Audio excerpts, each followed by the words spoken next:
इमाम हुसैन की बलिदान को याद में शिया मुस्लिम समुदाय के पवित्र महीना मुहर्रम में जुलूस निकालते हैं। इस मौके पर इस्लाम को मानने वाले काले कपड़ों में जुलूस निकालते नजर आते हैं और इस्लाम के लिए करबला में इमाम हुसैन के दिए बलिदान को याद करते हैं। 26 जून को मुहर्रम का चांद दिखेगा और इसी दिन से मुहर्रम का पवित्र महीना भी शुरू हो जाएगा।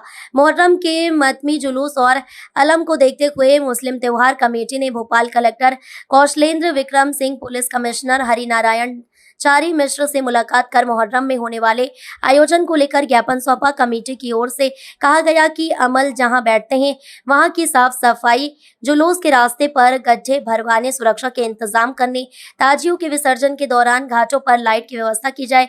बता दें कि पैगंबर ए इस्लाम हजरत मोहम्मद के नाती हजरत इमाम हुसैन समेत करबला के 72 शहीदों की शहादत की याद में मुस्लिम समाज खासकर शिया समुदाय मातम मनाता है और जुलूस निकालता है।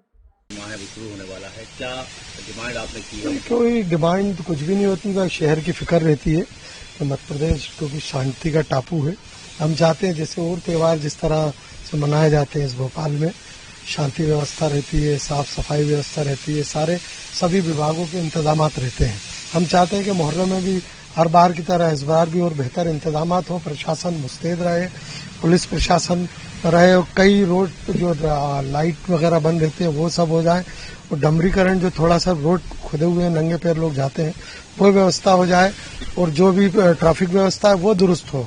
बाकी तो सभी त्यौहार अच्छे से यहाँ मनाए जाते हैं भोपाल में और मैं माननीय कमिश्नर साहब का बड़ा आभारी हूँ कि हम लोगों को सुनते हैं, सुनकर हम लोग जो उनको सामने अपने रखते हैं, सुझाव रखते हैं या हम लोग जो भी मांग रखते हैं तो उसको अविलंब वो स्वीकार कर लेते हैं, मान लेते हैं, वो दिशा निर्देश जारी हो जाते हैं।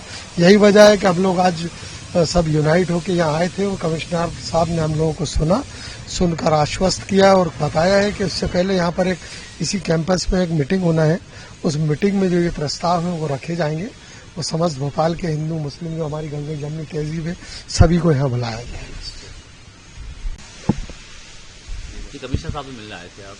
जी, मेरा नाम मोहम्मद दानिश खान है। मैं चेयरमैन हूँ ऑल इंडिया मुस्लिम त्यौहार कमेटी का।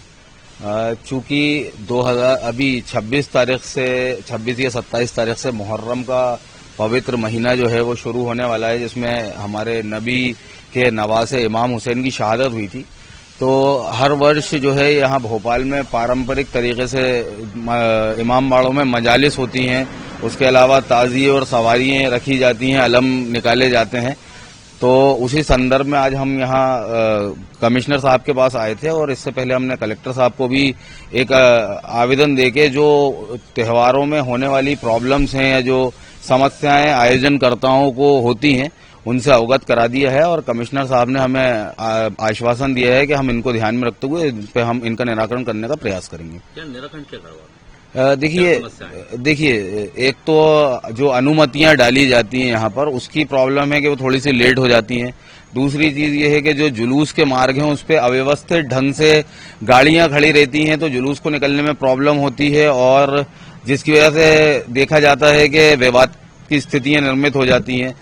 और सफाई व्यवस्था को लेके हमने कलेक्टर साहब को दिया है कि जहाँ पे ये पंडाल लगते हैं, जहाँ ताजिए वगैरह रखे जाते हैं इमाम बाड़ों के आसपास, वहाँ पे सफाई व्यवस्था की बड़ी कमी देखी जाती है। और उसके अलावा जो जहाँ ताजिए ठंडे किए जाते हैं, जो 2 विसर्जन घाट हैं, वहाँ पे हमने मांग की है कि एक तो लाइट की व्यवस्था की जाए, रोशनी हो, और उसके अलावा वहाँ पे ताजियों को ठंडा करने के लिए या तो नावें हों या फिर जो मशीन है जिससे कि झांकियां वगैरह विसर्जित की जाती हैं, क्योंकि ताजिए भी बड़े होते हैं, तो वो वहाँ लगाई जाए ताकि किसी भी अप्रिय घटना से बचा जा सके। कोई गाइडलाइन दी है कि कितने फीट ताजिया होना चाहिए? कोई इस तरह की गाइडलाइन आई है आपके पास? गाइडलाइन तो है 10-12 फीट जो पूर्व में। अच्छा, इस संदर्भ में तो हमारे पास किसी प्रकार की कोई गाइडलाइन नहीं है। तो इस ताजिए अमूमन वही 10-12 फीट के ही होते हैं।